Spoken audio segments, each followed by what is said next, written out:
Well, hello, movie fans. Demetri Panos here for another Anatomy of a Movie on the Popcorn Talk Network. It's boots to the ground, people, as today we talk about Hacksaw Ridge. Welcome to Popcorn Talk, featuring movie discussion, news, and interviews. Popcorn Talk. We talk movies. And now, here's Popcorn Talk's Meet the Movie Press. That's the wrong one. Well, as much as I'd like to be part of the movie That's press. the wrong one. We should probably redo that. Yeah. It's okay. No, don't stop the stream. Just start us over and we'll turn in the beginning. Go to the left side. Go to A. Under Anatomy of a Movie, go to A. Right now you're in M. Go to A. Oh, this is great music, by the way. That's the only good thing. Welcome to Popcorn Talk, featuring movie discussion, news, and interviews. Popcorn So, Talk. just start us We at talk the beginning, movie. like we're And gonna now, do the whole thing here's again. Popcorn Talk's Anatomy of a Movie. Gotta love it. Going again.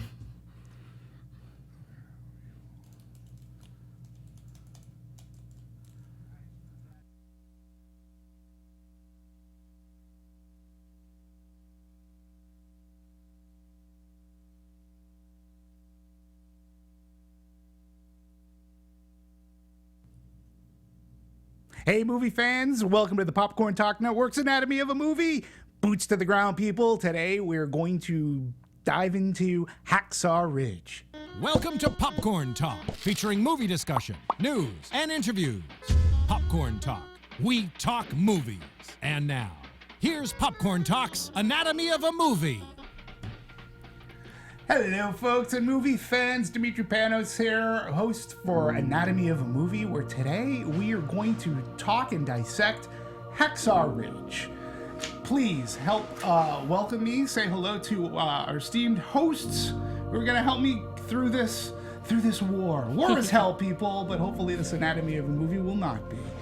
To my far right, say hello, introduce yourself, say hey. Hello, everybody. I am Marisa Serafini. You can follow me on Twitter at Serafini TV.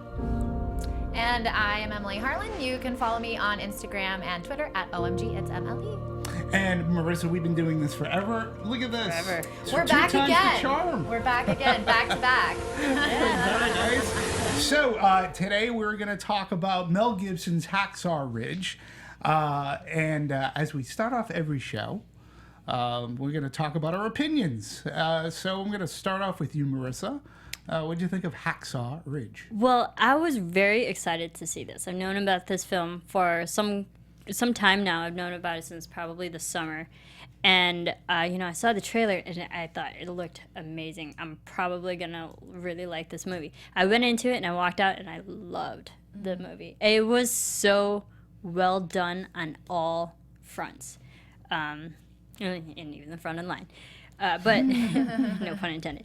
But it was just so beautifully shot, well acted. The story was great. There was a great balance of humor along with the violence of it all. It was good. It struck a good balance, and I went into it not really knowing like how faith-based it was going to be, and I walked out of it like surprisingly. And surprised by that, but like I enjoyed it, and I think it was just a really, really well done film. And I've been telling everyone this past week to go see it because it's such a good film. Emily, what about yourself? Yeah, I 100% agree with you. And I did not know a whole lot about this film going into it. I had heard from other people that had seen it that it was a really great film. So I thought, okay, I need to go see this movie. And, that always makes me nervous when I hear such high reviews for a film, because I feel like then when I go see it, it's my expectations are a little too high, and I kind of come out of it going, well, it wasn't as great as everyone says. Yeah. But it absolutely was as great as everyone said. I think so. And I think it's very fitting that we're talking about this movie on Veterans Day. So that I liked the kind of message, like you were talking about, the whole faith-based, and just with where we're at right now as a society in the world, just really showing somebody who is not giving up on their convictions and speaking out for what they believe is right, I thought was an awesome message. And I walked out of it just kind of floored. I thought it was fantastic. Yeah, I mean, for me, it's like, okay, we all know War is Hell is purported by many a war movie. I have to say that I think, has there ever been a faith-based war movie? I think this is one of the first of its kind where it was a very much deep-seated into a faith-based movie, and Mel Gibson has made one, and it works, I think, in a savage and even, believe it or not, an artful way. This isn't Saving Private Ryan, but it carries with it symbolism, inspiration, and it's a coming-of-age story that we've seen in movies like Platoon, The Big Red One, and even Gallipoli. And there was even a little bit of Gallipoli in this movie, I felt. And Red Badge of Courage. So, I don't know if I can say this of any other war film, but it also manages on a certain level to be inspirational. Which again, it's very, rare. Like I think this is the first faith-based war movie that I've seen, and I think that it was handled very well, and it comes off. I think Mel is a good storyteller. Mm-hmm. Yes. That is the bottom line, and I think that he succeeded in this particular movie, where movies such as like Unbroken didn't. Unbroken, in a sense, is a war movie, and it's supposed to be inspirational, and that too, I guess, in a sense, faith-based, about a man who perseveres a lot of suffering. But this movie, particularly, you had a great cast. You had really good performances all around, and Mel Gibson's direction, I thought, was right on point. So, first movie he's done in 10 years, we should add. I find it, it was very well done. Very well done. Agreed. For sure. So why don't we talk about one of the things I found fascinating about this movie is that this movie took a 14-year path to get to where it is today. And it went through many various different hands and ideas and scripts. And I thought that aspect of this movie, that it took 14 years to tell this story and to bring it to screen, was an interesting one. From 8 producers, $53 million budget. We had Demarest CEOs, Cross Creek people involved. Then, Mel Gibson's longtime producing partner coming in on board. And, what we're going to base this off of writers. I just thought that trying to even get the rights from the Adventist Church and from the actual, DOS to get the yes, to get this movie done, I think was even, a hardship in a sense. It was difficult to convince them that this was going to be done the right way. Right. And I think that was some of I saw a quote that Doss had originally said he didn't want his story to be turned into the typical Hollywood story where they're twisting a bunch of things and not showing the true reasons behind why he did what he did. And so I think that maybe that was part of the long, process to get here, and part of the reason why nobody said yes at first. And I think that they did him justice in the end, I think, with the telling of the story. Yeah, and I also find it very interesting too that, again, I always love these stories because 14 years actually started off at Disney. Yeah. This started off at Disney with Bill Mechanic, who funded the first screenplay of this, and they were dissatisfied. They started over again. They hired the guy who wrote Braveheart for Mel Gibson, Randall Wallace, and a polish by this gentleman called Andrew Knight. And it just, it got to a point where actually Disney said, no, not interested. Which is weird for me because I guess they must have had a hard time because in one hand, it sort of falls into a Disney wheelhouse of it being that inspirational true story that there was a time that they didn't just focus on superheroes and Star Wars and Pixar. They would look for these kind of movies. But the fact that they became disinterested in the story, I thought was sort of kind of fascinating. But that so happens in this show of biz. Yeah, but I liked how Disney was at the start of it because they're a name to listen to and get things off the ground running. So like I appreciate that they played their hand in that. But thinking, after watching the movie, I'm trying to think how Disney would pull it off with being such a violent content type of film. And just the story itself is very uplifting at the end, but watching it throughout, I'm just seeing how Disney would try to manage that. Well, it's interesting because after Disney, it went to Walden Media. And Walden Media is a very faith-based company. If I'm correct, these are the same people that brought us The Lion, the Witch, and the Wardrobe. But they specifically said they love the movie, the themes of this movie, but they wanted to make it PG-13, which I think Disney would have also, had they kept on to it, said, we're going to try to bring a bigger audience. We're going to want it to be PG-13.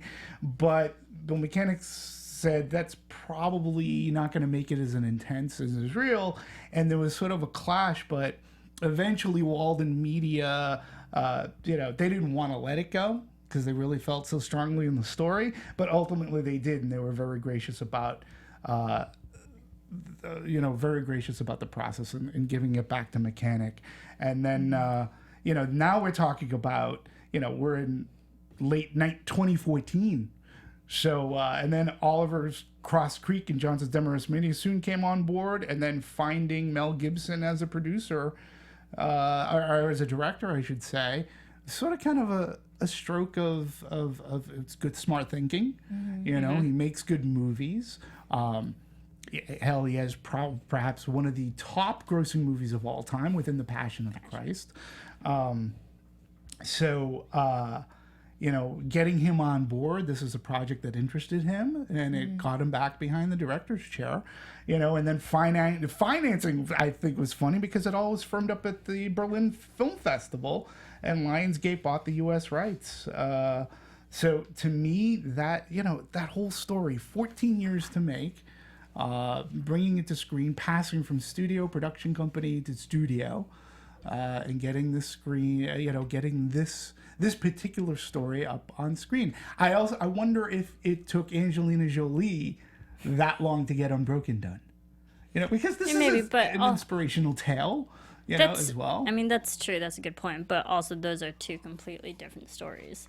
Like, she had a connection to the leading man of that movie. It says, what was the last name? It starts with the Z. Sorry. Yeah, him. But like, those are completely two different stories with different messages. And I mean, but like, I appreciate the fact that it did take so long, because that just shows like how much they wanted to get it done and how much they wanted to make it. And they, I'm glad it was made at the end of it. Yeah, no, I think that we're all, as a movie-going audience goes, it's good that it's out there. Right now, and talking about Veterans Day. I'm actually sort of kind of surprised there isn't. I mean, do you want to pander to that? Do you want to exploit that it is Veterans Day? Heck, on like a Turner Classic Movies, you'll show like war movies, like as an homage. Like this is a perfect homage to veterans, I think, and it gives us a different side, right? And that's, I guess, what I appreciated it about too. I said, we've seen the war as hell, kind of thing, but it's rare to find something that can be inspirational when you come out of a war movie. And that is true. That actually happened. I think is just, it adds so much more to this film. Yeah. Yeah. So where were you gonna go? Oh, well, like what I like is just that, because I think Mel Gibson did say a line that there's all these war movies that we see, is that it's always, yes, war is bad, and the people who come out of it, their lives are forever changed because of it, and they're not really happy at the end. And I liked how this film, we saw the effects of the father after him coming out of war, and then that was such a motivational key point in the film that he didn't want to do that Desmond didn't want to be like that person, be like his father coming out of this war. Sure. So I think that was just a good point to start the movie. Yeah. And the other thing that I appreciate about this movie, did you talk about Desmond, his father, and all that? There was a throwback quality to this movie where, in a sense, it was a bit American jingoistic. It had the, where Desmond comes from is that very Norman Rockwellian type of town. The performance that Andrew Garfield gives, because this is a movie in 3 parts, it has 3 acts. We have the beginning where we meet the family. We're in this community. Like I said, it's very Norman Rockwell-ish. And Desmond Doss, is played by Andrew Garfield, had the aw shucks kind of, he just had that persona.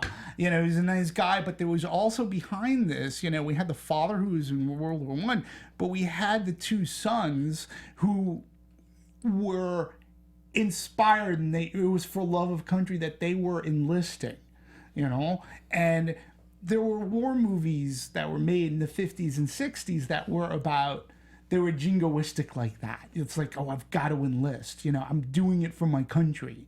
And it had those aspects I felt in this movie, in particular, especially that first part, this setup of our characters. I guess if I was going to critique this movie, however, maybe I didn't pay attention or maybe I lost something, but what happened to his brother? I was wondering that the entire film. I kept thinking, oh gosh, is he going to find him on the battlefield and he's going to save him? I kept going like, where is he? Where is he? And even at the end of it, I still thought, well, what happened to him? I wish they kind of would have wrapped that up a little bit.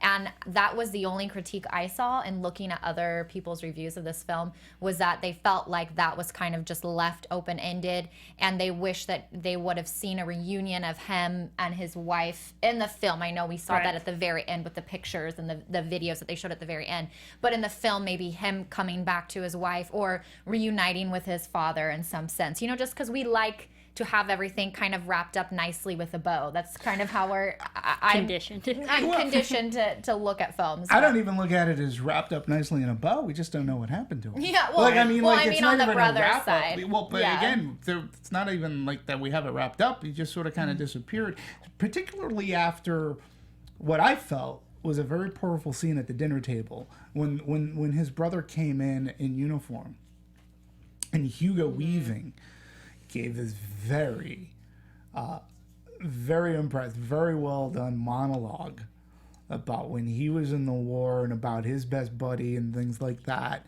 And he tells his son to leave, and the brother gets up, and Desmond looks up, and he winked at him. Mm-hmm. And it was just this one wink that says, "It's okay, brother. I approve you doing the right thing." You know? It was also a wink to the audience, like, all right, I'm out. Won't be back. You won't be seeing me again. Because we kind of lost him there.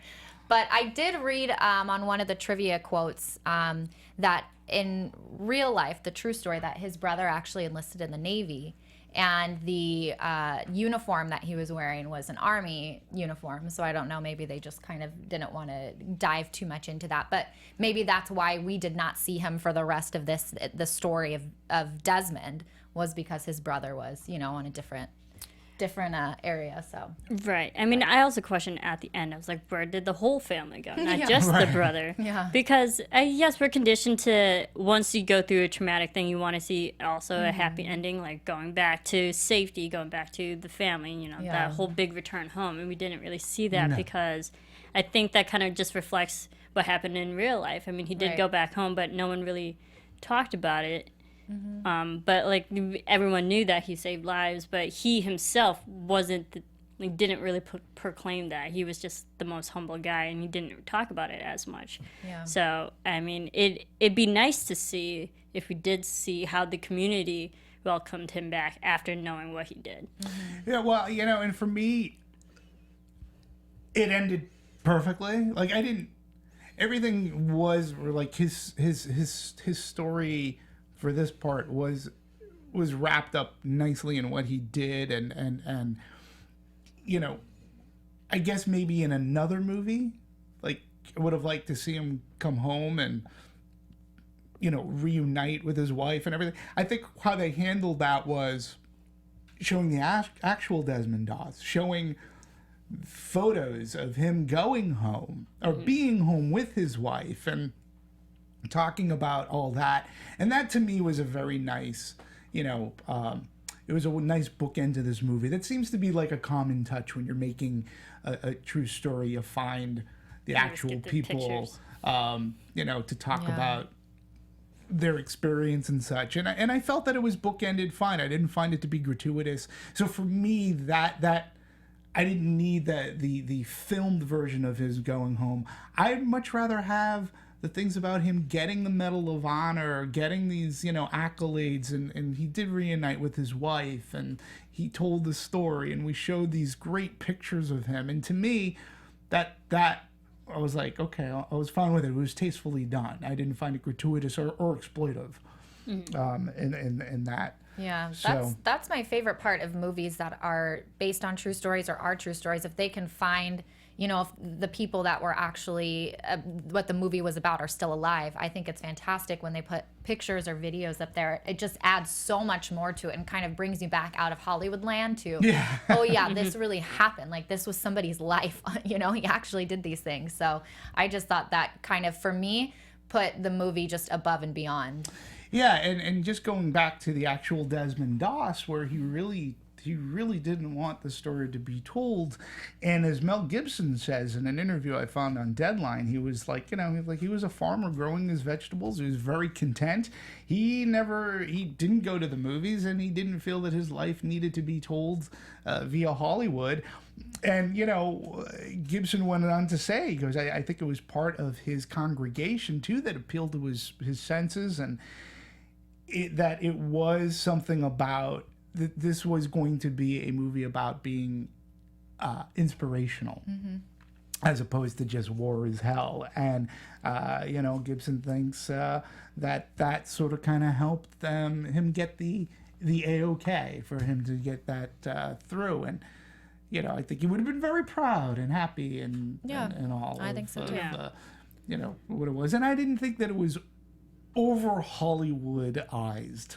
Like glamorized. It wasn't sanitized or glamorized to that point. That's a good point. I do have to say, Hugo Weaving's performance during that was phenomenal. Yes. Spot on throughout the movie. I didn't expect his father, Tom Doss, to be such a key pivotal character in the first act, because we saw he was drunk and distraught from the battles of war, but I didn't realize how impactful he was to Desmond.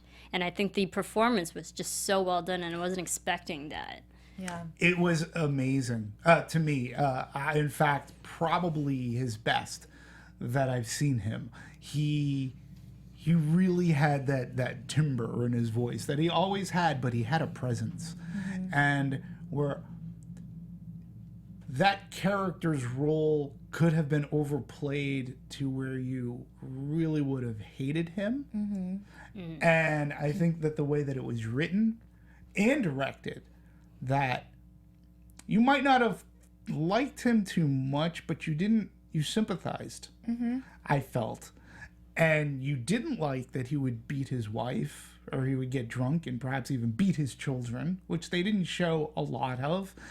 But at the end of the day, you understand that this guy was suffering from a PTSD. Yeah. The scene at the table, I thought, was very powerful. And then when he shows up at the court-martial, I thought was it was poignant, powerful.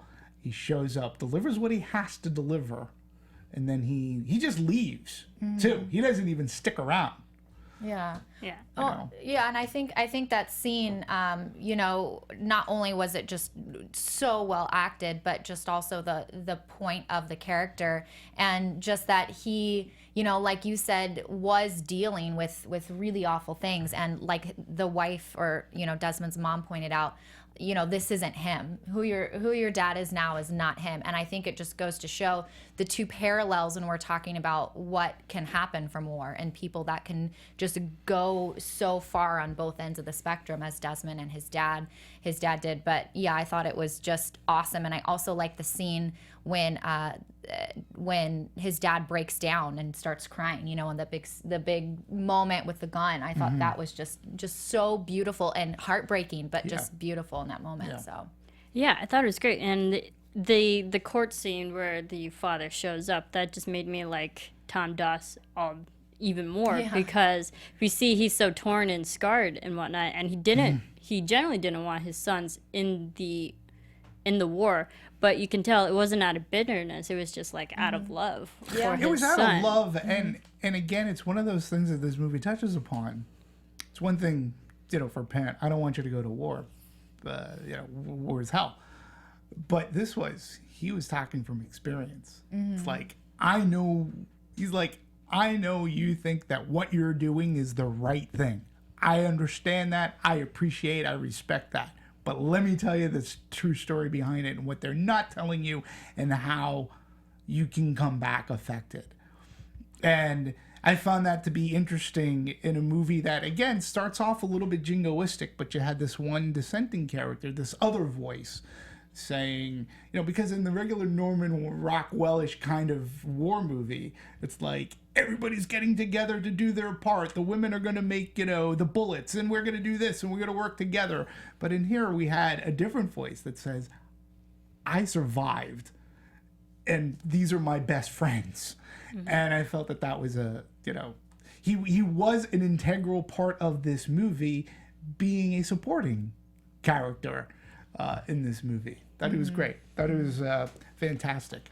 I could see nominations for Best Supporting Actor. Perhaps, perhaps. I definitely think he had a performance that could get nominated for that. Yeah. I mean, he was very good. It'll be interesting to see coming on down the line. I wanted to bring up a point.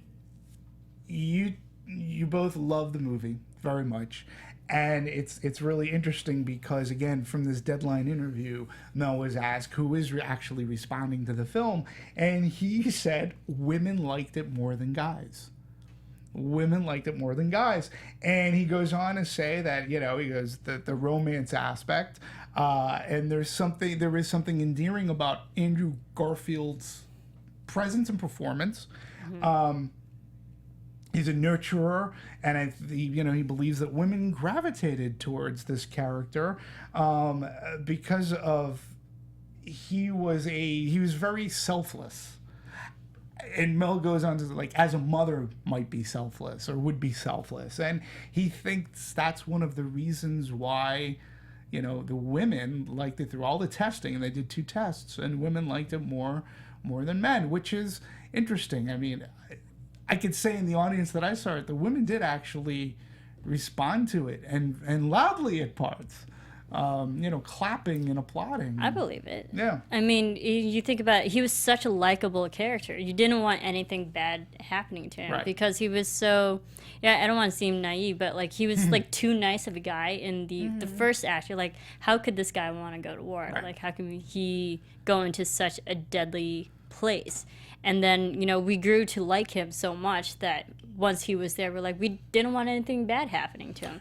And the fact that he was doing all these selfless things and saving people on his own, no one told him to do that he wanted to do that. Yeah, well, that's what he went in for. And I think it's interesting because you mentioned naive, was there a naivete about him? I mean, there's definitely an innocence about him, but his naivete could have been, hey, I signed up to go into this war as a medic. That's what I want to do. I want to be a medic.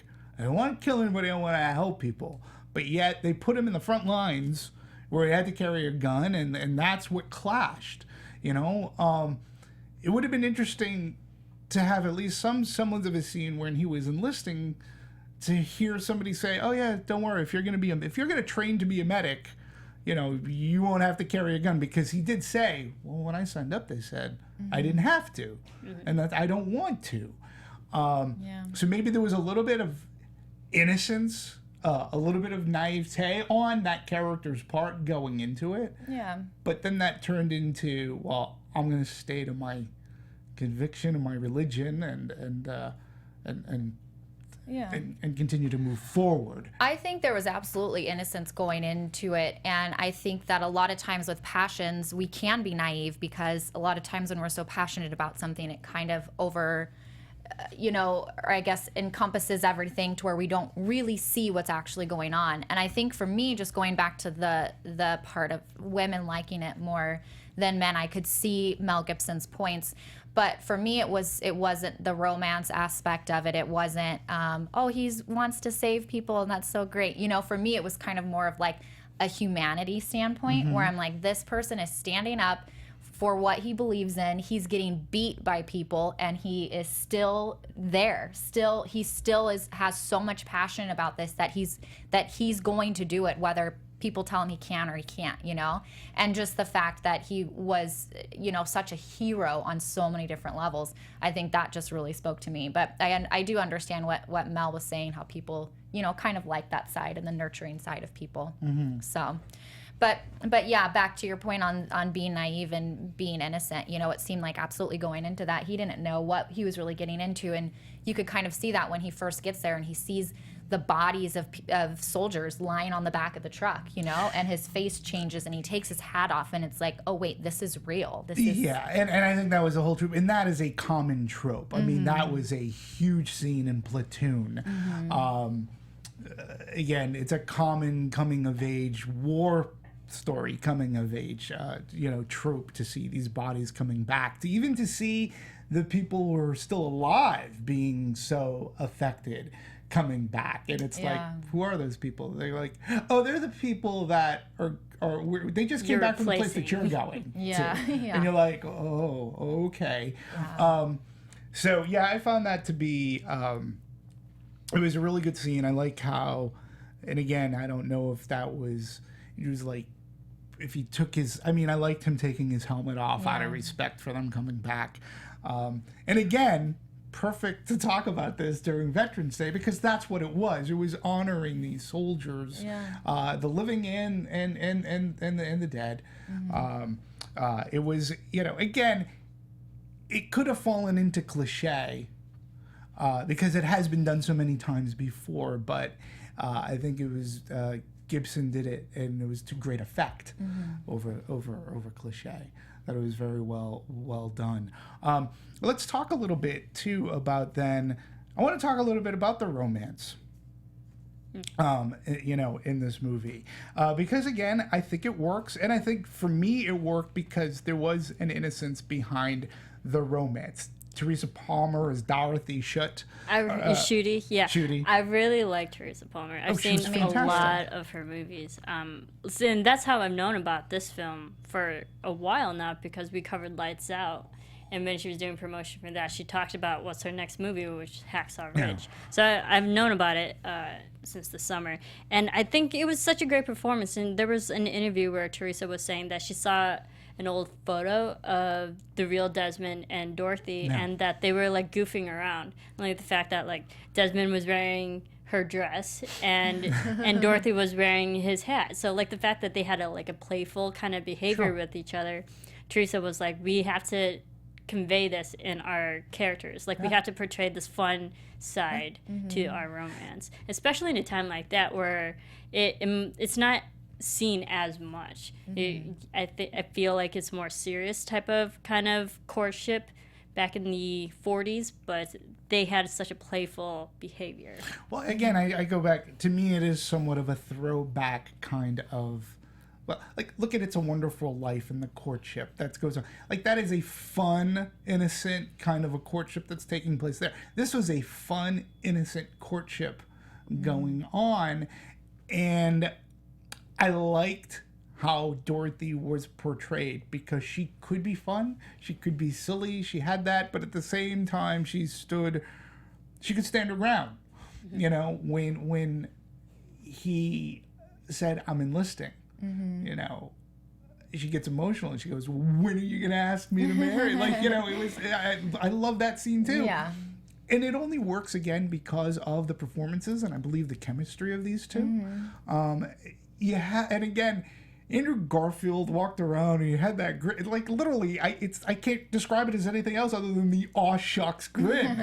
And he was able to carry it off. And one thing that Gibson said, particularly about Garfield, and I couldn't agree with him more, it's like I'm watching him going, I know he's older than the character he is portraying. I know Garfield has some more years and experience under his belt, But man, he looks like he's 17, 18 years old. Like, he played the part. And, you know, I'm sure makeup and costuming had something to do with it. But he gave the part. He played the part perfectly. I did not go, man, they hired... He looks too old for the part. Yeah. He just played it so well. Definitely, in my opinion, his best performance in Social Network. And again, I do find his performance, you brought it up, it's nomination worthy, I think.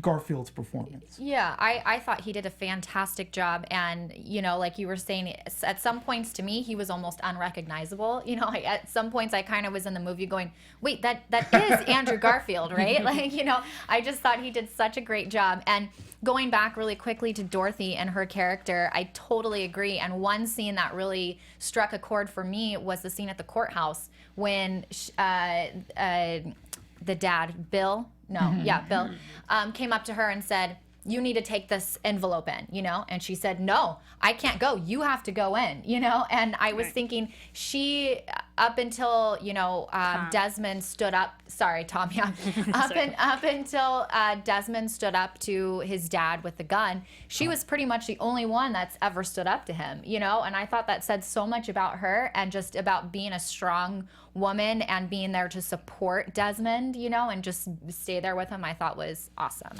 I loved her. There was that scene, too, where I like the support from the family of Desmond and of Dorothy. You know, I mean, that's the other good thing. You could tell that Desmond's parents really liked Dorothy and that she was good for his life. And I believe that, too, in this movie. I believe that they were good for one another. And I think in part because it wasn't schmaltzy. It could have been so syrupy, but it was done just right. And I think it was performed perfectly. You know, you don't want to, you can take the aw shucks, but once it goes over that line and it becomes too schmaltzy, I don't know, you could have lost me, but I bought into that relationship. And I find that it was very important because it was her Bible and picture that kept him going. Not in a sense, it kept him going even towards the end where he's like, where's my Bible, you know, go get it. I really enjoyed that, and the fact that also Dorothy questioned him, like, of his methods, I mean, not really like questioning his values, but like, why can't you meet them halfway? Why can't you just like skate? This sounds terrible, but like, why can't you do just the bare minimum of what they're asking, just so you can, you know, go to the war? Which, like, I think those were fair questions that the whole audience was asking. Like, I felt like she was the voice of the audience, who was the only one who could say that to Desmond, who could get a genuine response out of him. Right. Yeah, I agree 100% with that. And it wasn't done in a sense that she wanted to turn him. She's like, just meet them halfway. And again, that was a really well done scene. You know, I think to Mel Gibson's credit, the way that he filmed the two of them together really worked, because you don't want to overdo it. Because if you overdo it, you can really lose interest to some of your audience, all of your audience, any of your audience you don't want to lose. And I think the belief in this relationship, and that it's not overly melodramatic, and that I actually felt like I'm seeing real people. I wasn't seeing caricatures of people from the 40s. I was looking at real people, and I like the playfulness together, but then I also like the seriousness of them as well. So I thought that was handled extremely well. Yeah. Agreed. Extremely well. I liked how sorry, one more thing. Like, I liked how Teresa actually got on board with this this movie. That she sent her audition video via iPhone to the then producer Bill Mechanic, who sent it to Mel, and she went all these months without hearing a response, and she just thought she wouldn't get the part. She's like, oh, I didn't hear anything. And then here they're like, oh, Mel watched it and he liked it, he wants to have a Skype interview with you. Yeah. And then the day of the interview via Skype, like all of her technology wasn't working for her, like dead batteries here and there, and she had to go on a computer which wasn't working, and here Mel was waiting for like 40 minutes just to talk to her, and she had like no makeup on, and she said it was like the craziest interview that she had to do because she was like super stressed and like nothing was working right, and somehow she still managed to get the part because Mel really liked her. Wow. Yeah, like That's that's awesome. a fun story to Yeah. tell. That That's a great story. And like, 14 years it took for this. So, that she had to wait a little longer. But, I thought that she was, really good. So as we're talking about casting, actually, there was one thing that I really appreciated about this movie was that, so they filled it with people that I don't readily recognize. Yes, we have Hugo Weaving, but he was playing against type to what I've normally seen him, and he played in a different role, right? Yeah, exactly. That's the first thought that came to my mind. And Lord of the Rings, but he was really good. So we see him in a little bit in a different light, but he's a supporting cast. Andrew Garfield, we recognize, but he's the star. I get it. Teresa Palmer, not a readily yet recognizable actress. Nothing that you go, oh, she's a big movie star. Yes, Vince Vaughn's in it for a little bit, but the rest of his company were with people that I didn't readily recognize. Rachel Griffiths, as well. Yeah, but again, she wasn't my focal. Like there was rarely an actor in this movie that took me out and said, "Oh, that's so and so from here." Like I knew Vince Vaughn was in this. See, I didn't know Vince Vaughn. I didn't either. I didn't either. That shocked me when I first saw him, and I thought, honestly, when I first saw him on screen, I thought, oh man, because I'm not the biggest Vince Vaughn fan, and I thought it was going to turn this film into some sort of like, this forced comedy in this really weird, awkward space, and I was a little bit, bothered by that, but then it completely took the opposite direction. I thought he was fantastic in this film. I thought the comedy that he brought to the film was perfect and exactly what it needed. And I could say that this is my favorite Vince Vaughn, movie ever, because I thought he just did really great. Yeah. Well, I mean, did you see Vince Vaughn, and the other person that I really enjoyed in this too was Sam Worthington. I really liked him, but they were both featured in the trailer. Yeah. Not as many, but they were in the trailer. And I too did like Vince Vaughn as well. But the company of men that Desmond was with, I had to look it up because I like that guy Luke Bracey, who was in Point Break. So two people saw the Point Break remake. And Teresa offense, was in Luke. Point Break. Right, but I was like, who is this actor? I like this guy. They weren't people that were bigger than this movie, so to speak. Like, there weren't people like, oh, this star or this. Like, I like the fact that for the most part, at least for me, there were relatively fresh faces. So I actually tended to start to care for them a little bit more, so that when shit went down, to me, it added to the stakes, because I ended up liking the performances and the characters as they were brought to life by the actors. Yeah, I mean, I felt the same way because Luke Bracey, he had like the most room to grow.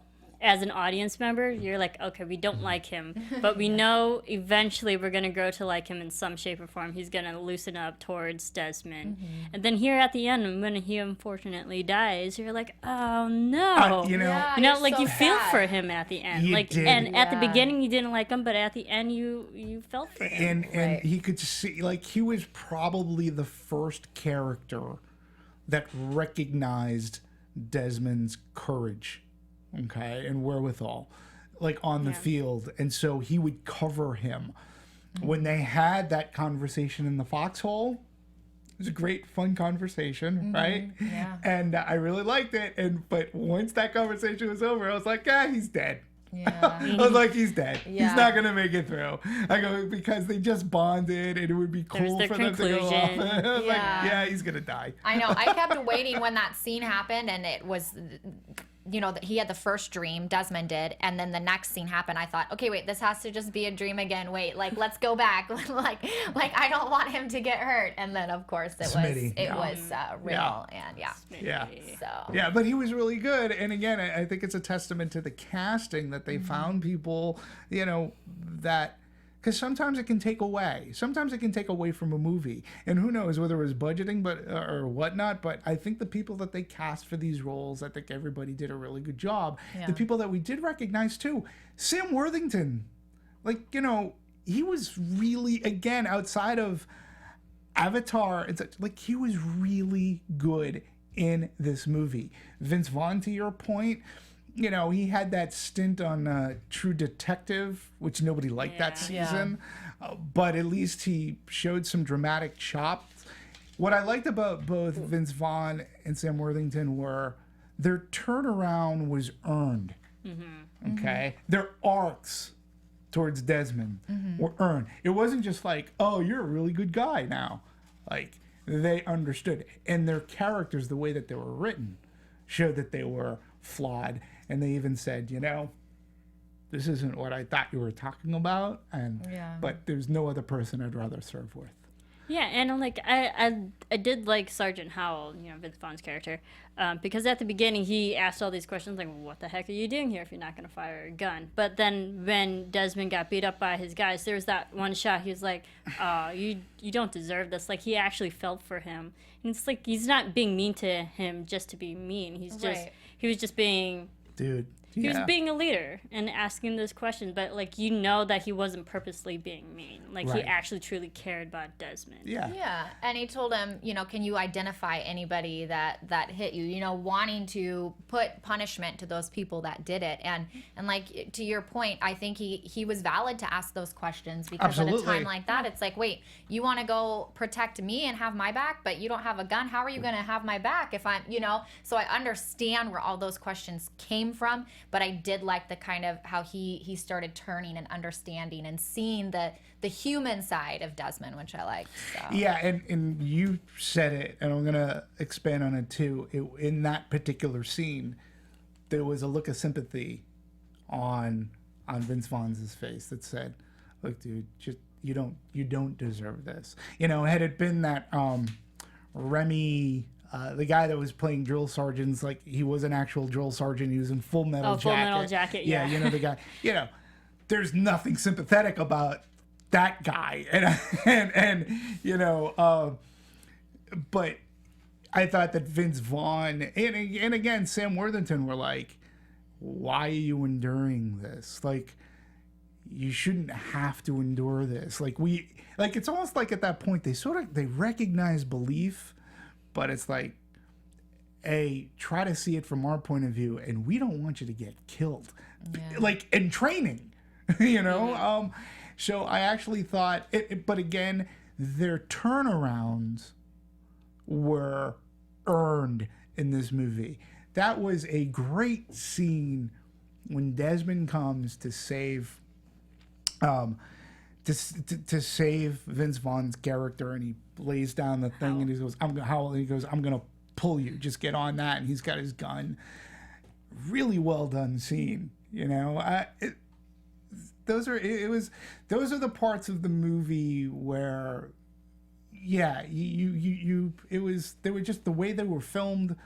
It wasn't over actiony, and there was still the brutality going on, and it was just they were very well done and acted and performed. And I think the casting again, was spot on for this movie. Yeah, and that's where I think the comedy was equally balanced, because even during the basic training, we got all those insults, but they were still funny, and even Desmond was laughing. But even on the war front, when he's dragging him away, he's like, this is not the time to be a hero now. Now you actually touch a gun. So there was still humor and levity. During they're literally in the war zone. There's that humor balance. Right. Yeah. That was perfect. Yeah, and I think needed. Definitely needed. And again, it's sort of rare in a war movie find some humor, but this movie balanced it very well. And again, I'm going to go to acting, I'm going to go to the writing, and I'm going to have to toss it to Mel Gibson for his directing as well. So the other thing too we have to talk about is the battlefield of this Hacksaw Ridge. Now, me personally, I've heard many a time people are comparing it to the storming of Normandy Beach in Saving Private Ryan. Right. And Private Ryan is a brutal movie, a very intense movie. I found that Okinawa, Hacksaw Ridge, I don't put it, it's very good. It was very brutal. But to an extent too, it was done artfully.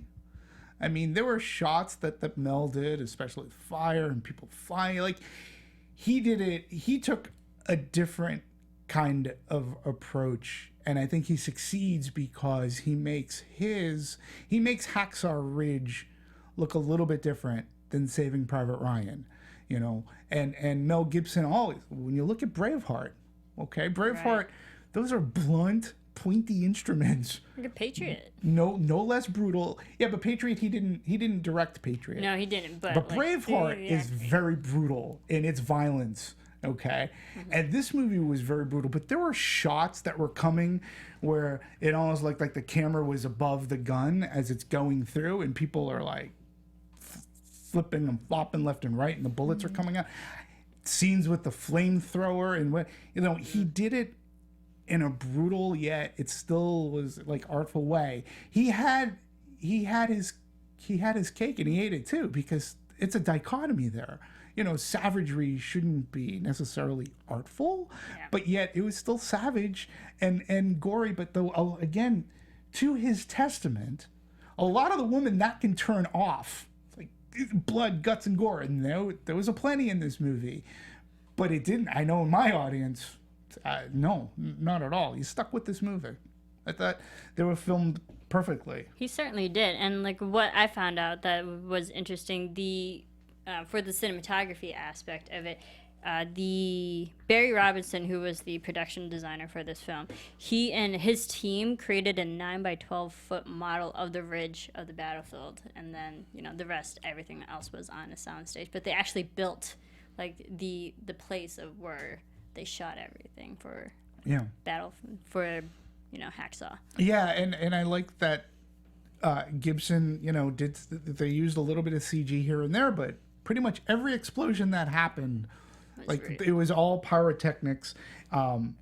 They were, things were getting blown up. People were set ablaze. But to Gibson's credit too, when asked what was the big challenge of staging all of this, and to him, his first words was safety.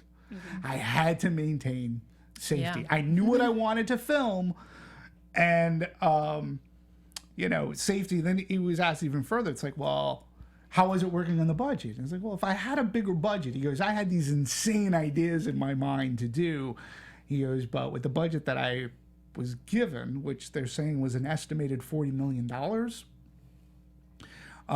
You would not have thought this movie was made on $40 million. No, he did a fantastic job. Yeah. And he didn't have to go insane. I think how he filmed it, I agree. I'm glad he didn't have a bigger budget, because I think if he would have done all of these crazy, wacky things, it would have taken away from the true point of the story. I thought that the battle scene, all of it was shot, like you said, very artfully. Right.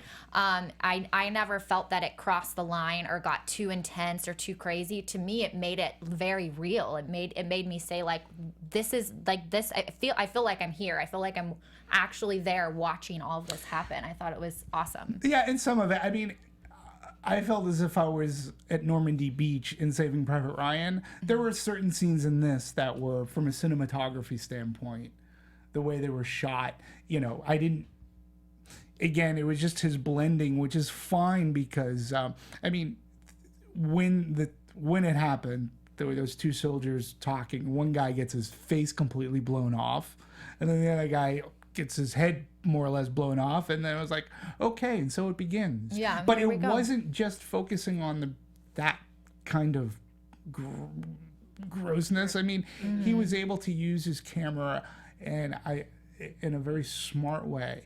Whether it was probably due to budgetary constraint, but he was able to keep the action going. He didn't have to be overly gratuitous. Could have been gratuitous. He's not a Peter Berg. Okay. Yeah. Peter Berg, I've said this before, lone survivor guy.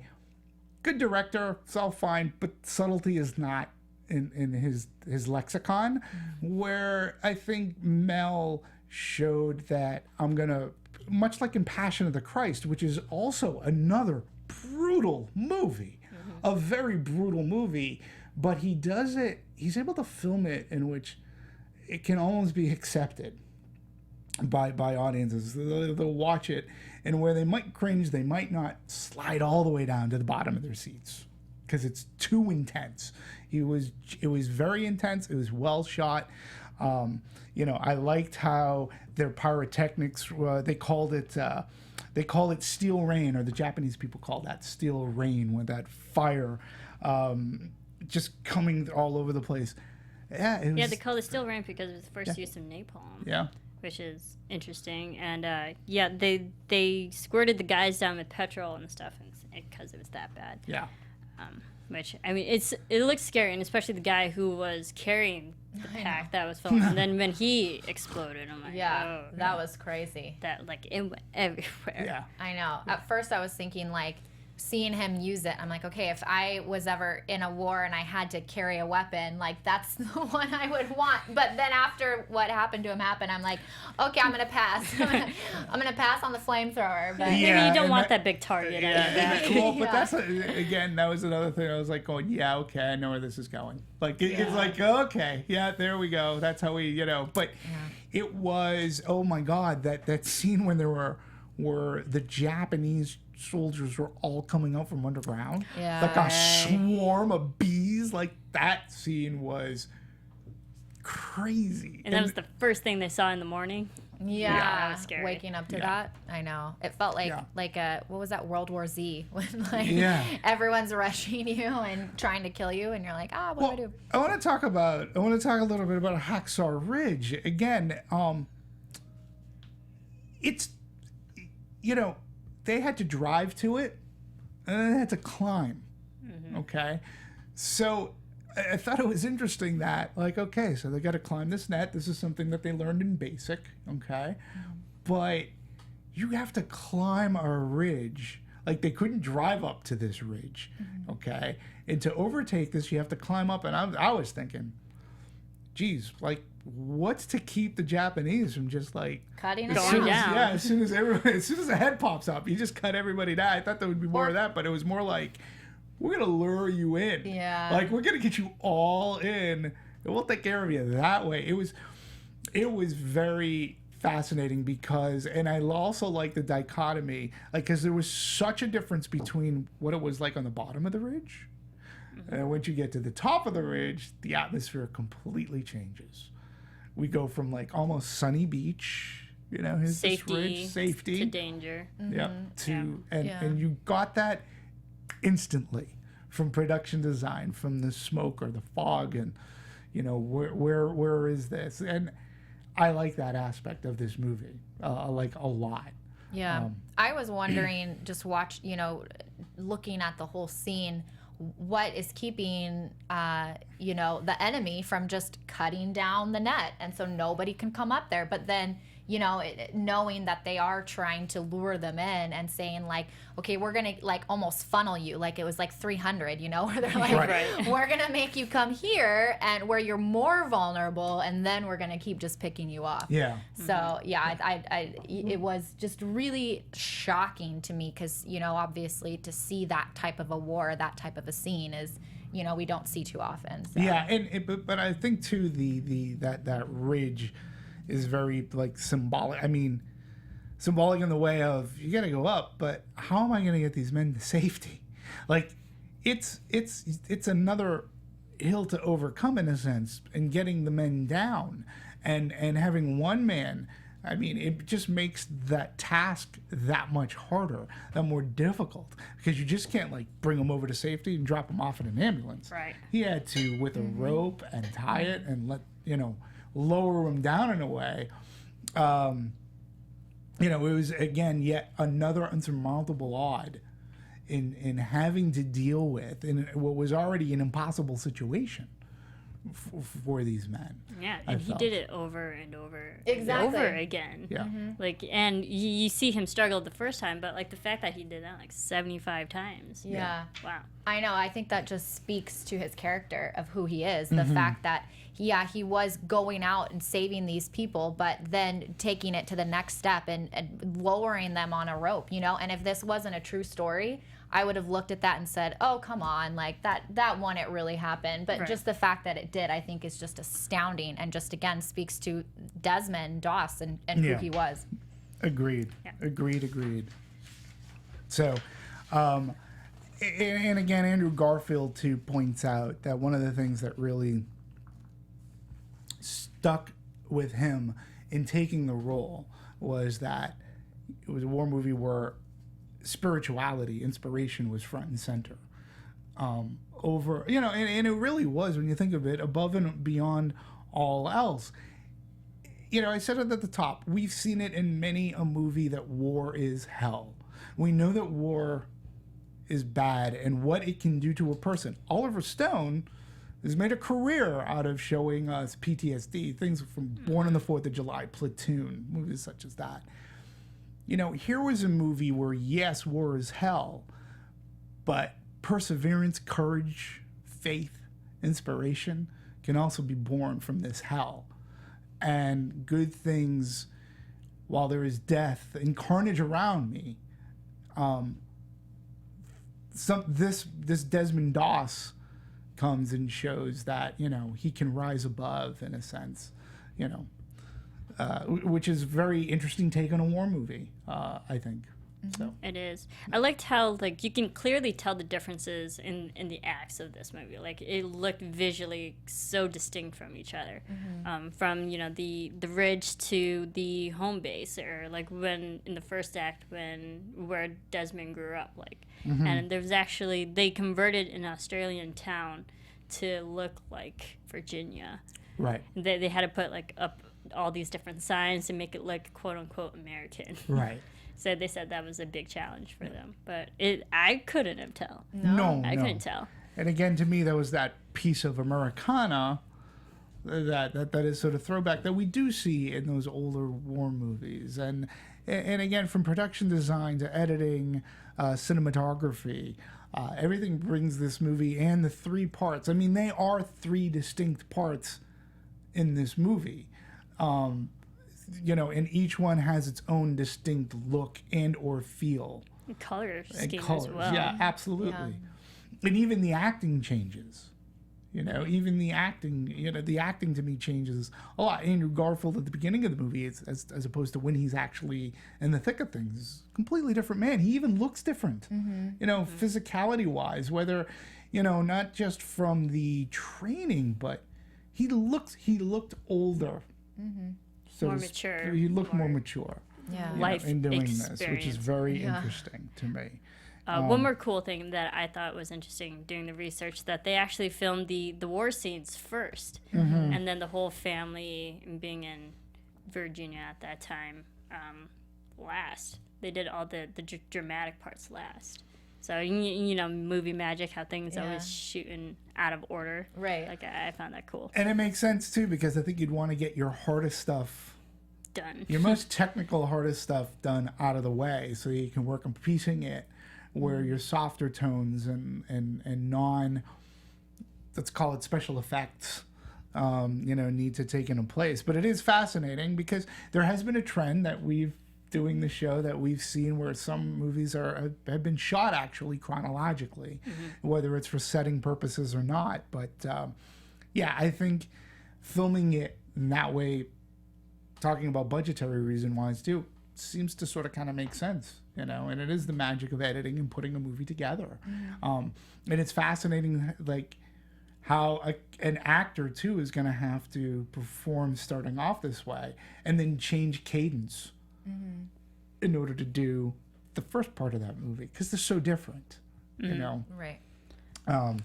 So yeah, I think to your point too, it makes this movie timely, you know, and it'll be interesting to see what time does to this movie, in a sense. I think you could watch this movie any time of year, honestly. Yeah. Yeah, no, it's a timeless no, I kind do of too, movie. and I wasn't even. I'm just like saying, how will time, you know, how will time continue to like what? How are we going to be going into Oscar season? What are we going to see? I mean, one thing that we haven't really talked about that I think bears at least a little bit of discussion is this is Mel Gibson's first movie in 10 years. And whether or not Mel wants to talk about, What happened? seriously, like, why 10 years? I find it very interesting. To say that Mel Gibson some years ago had a meltdown is an understatement. I'm not gonna, like, that's for all the public to see and hear. I think what is interesting is it was a meltdown that Hollywood executives and actors said, I am never going to work with that man again. Never. Like, I'm not working with him. And, you know, all it need take is, well, one good movie, one very good movie. I mean, when you look at Robert Downey's career, and their meltdowns are a little bit different. Robert Downey's was drug related, and he had something to overcome. Mel Gibson can apologize, saying, "Well, you know, 8 double tequilas, whatever." That doesn't excuse behavior, but now he seems to be sort of kind of sitting back up, you know, in the cat seat again. Like he's being. It's interesting. Like there seems to be like that Hollywood forgiveness. Just make me one really good movie that's going to make me some money, get some really great reviews, potentially get me nominated for an Academy Award, and okay, Mel, like We'll look past it. Well, you're back into the fold. You know, it's the Hollywood hypocrisy in a sense, and he did really make a good movie here.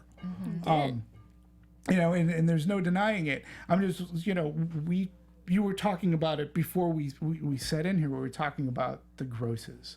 And thus far, we're looking at a domestic gross. It hasn't opened up overseas yet, but we're looking at a domestic gross of about almost 20 million.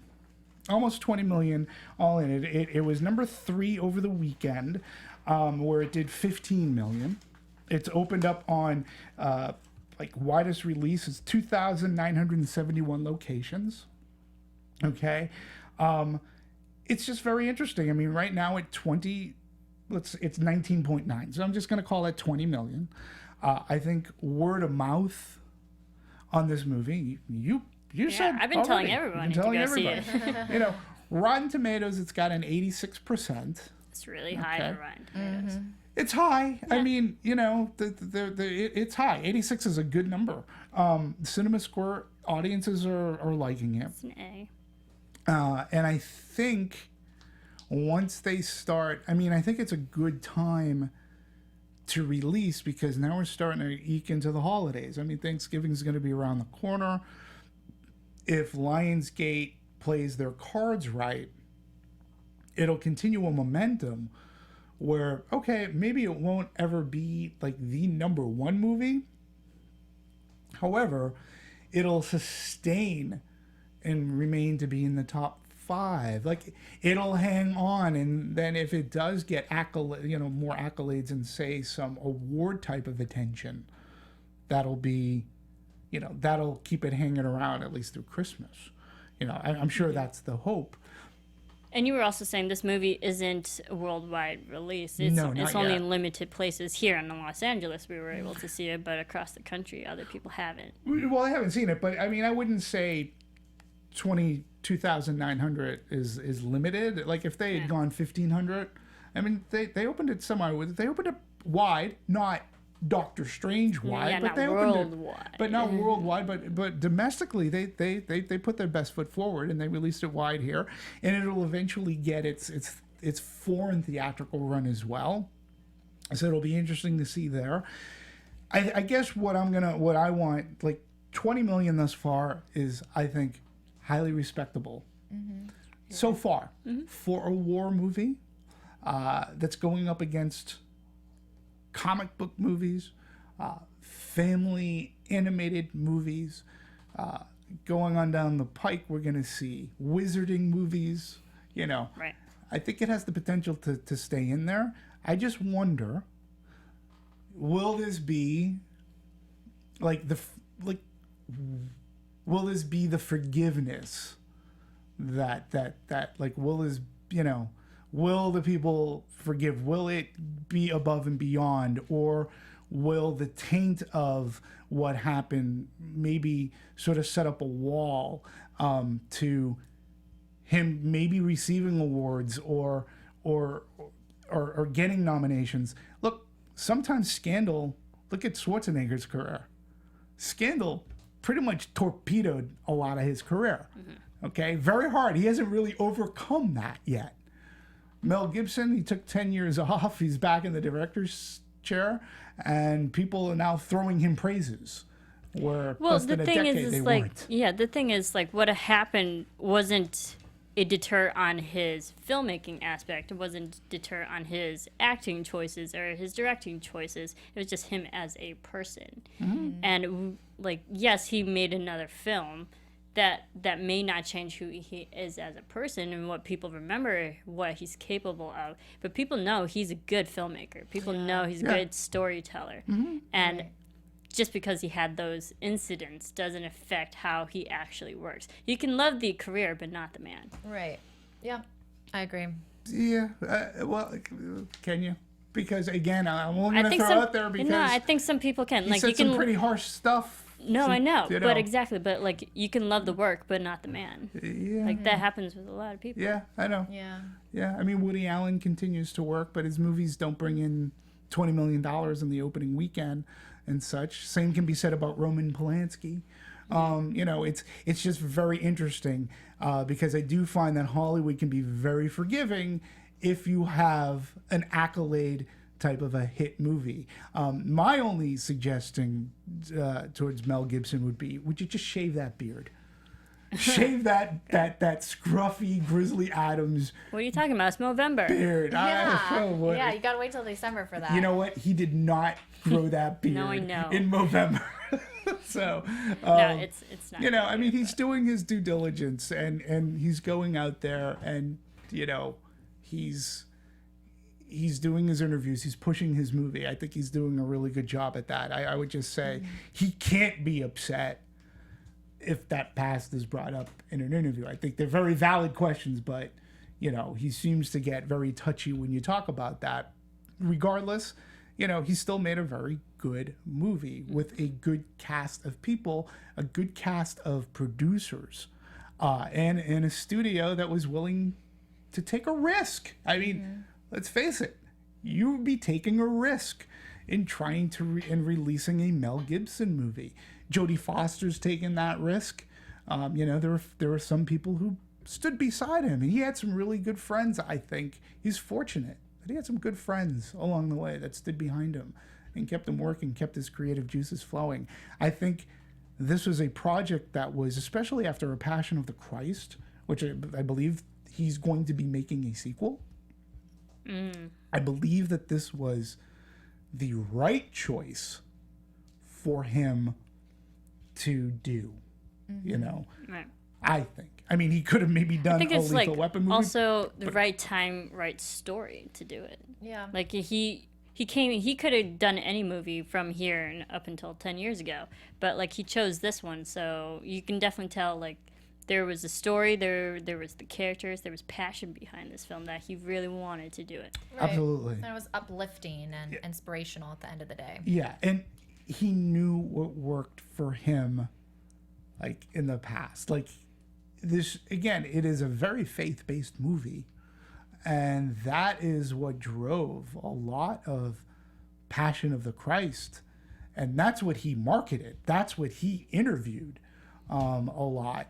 And so, in a sense, it's somewhat of his wheelhouse. And this movie is very much like that. And the symbolism, like when Desmond was being, when he's in the Raised. stretcher, Yeah, he's coming down, and the light, and the, you know, it hits you over the head, but it doesn't hit you over the head. Like, it was, okay, I get it. But that's what Mel Gibson brings to the project. He lives.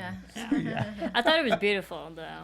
I did Like, too. yeah, I totally could tell what he was doing. Absolutely. But I just like the message at the end, because he spent this whole time saving all the guys, and now they're the ones who are saving him. Yeah, and apparently, too, because he stayed in the Army for, I believe, 2 more years after this. And he was heroic and saved many other people outside of Hacksaw Ridge. But, too, in the research that I had done, I found it interesting that his barracks life, his training life, his being with his company was a hell of a lot worse than what was portrayed in the movie. And Mel Gibson,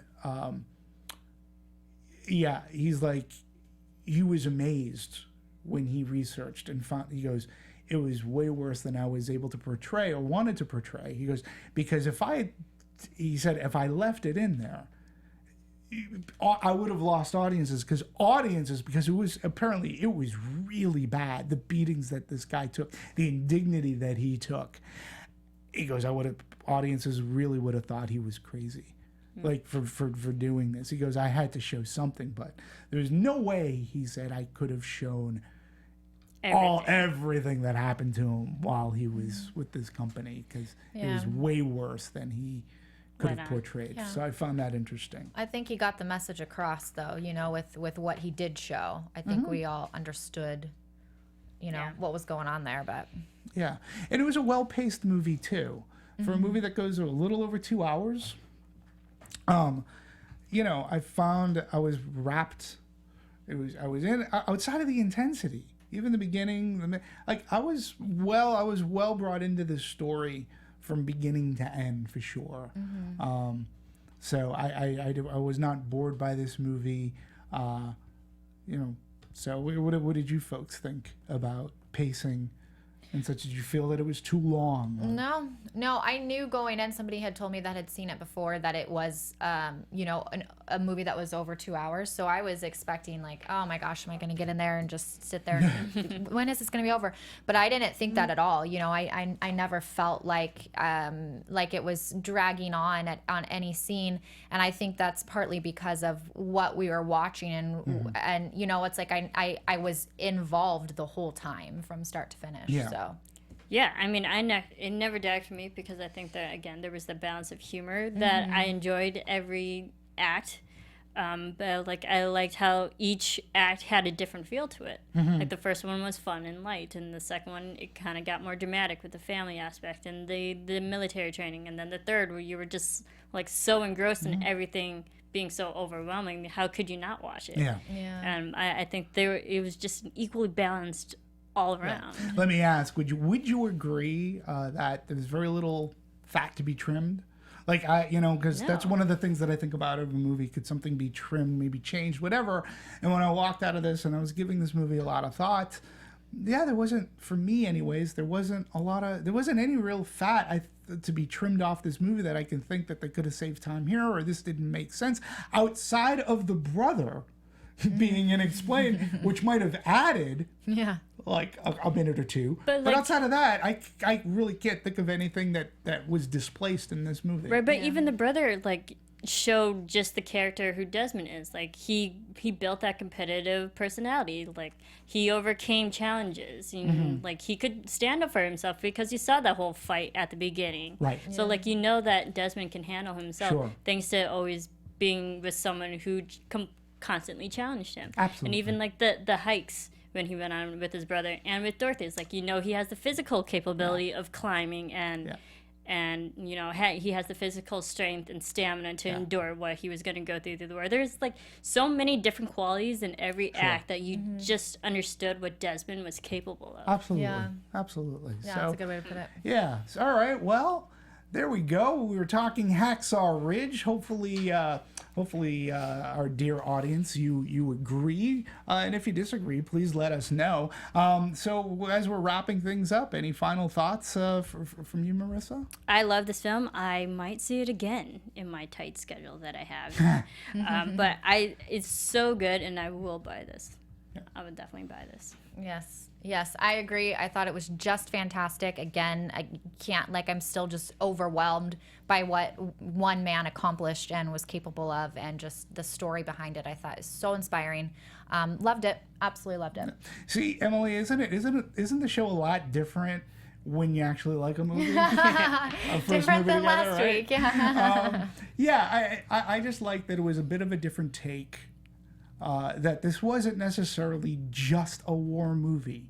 I do like that it was a true story. I appreciated the performances highly. It'll be very interesting going from here forward. See what other movies are going to be coming out and how the movie is going to fare once we get up to the ever important in this business, the award season. Mm-hmm. So, obviously, it's nomination worthy on many aspects, I believe. So, technical and acting. Yeah, absolutely. Absolutely. Heck, even writing. And when you think about what Mel Gibson was able to accomplish with not the means that he might have been used to, say, 10 years ago, pulled it off. I think he pulled it off very well. He made us a good movie to go watch. So, well, ladies and gents, stay with us at Anatomy of a Movie on the Popcorn Talk Network, because we got so many other movies coming out this holiday season to watch. They could be great. They could be not so great. They could suck. But we're going to be there together with you to celebrate, commiserate. We have movies like Doctor Strange, that we're going to talk about later today. We're also going to do Fantastic Beasts and Where to Find Them, which I can't wait for. We've got the holiday season coming up. We got Arrival. We got Passengers. Star Wars Rogue One. We have so many movies to talk about and have you as part of our discussion. We thank you very much for giving us your time, tuning in. Please be part of the discussion. If you see us on YouTube, give a comment. Let us know what you thought of the movie. So it's very much appreciated, and it is paid attention to, most importantly. So until next time, thank you folks for watching. I'm Demetri from Anatomy of a Movie at the Popcorn Talk Network. We'll see you at the movies later on. Bye. From producers Maria Menounos, Kevin Undergaro, Phil Svitek, and the rest of the Anatomy of a Movie staff, we would like to thank you for listening and subscribing to the show. If you have any questions or comments, feel free to email or tweet us. I'm Sir Richard Wentworth, and this has been Anatomy of a Movie.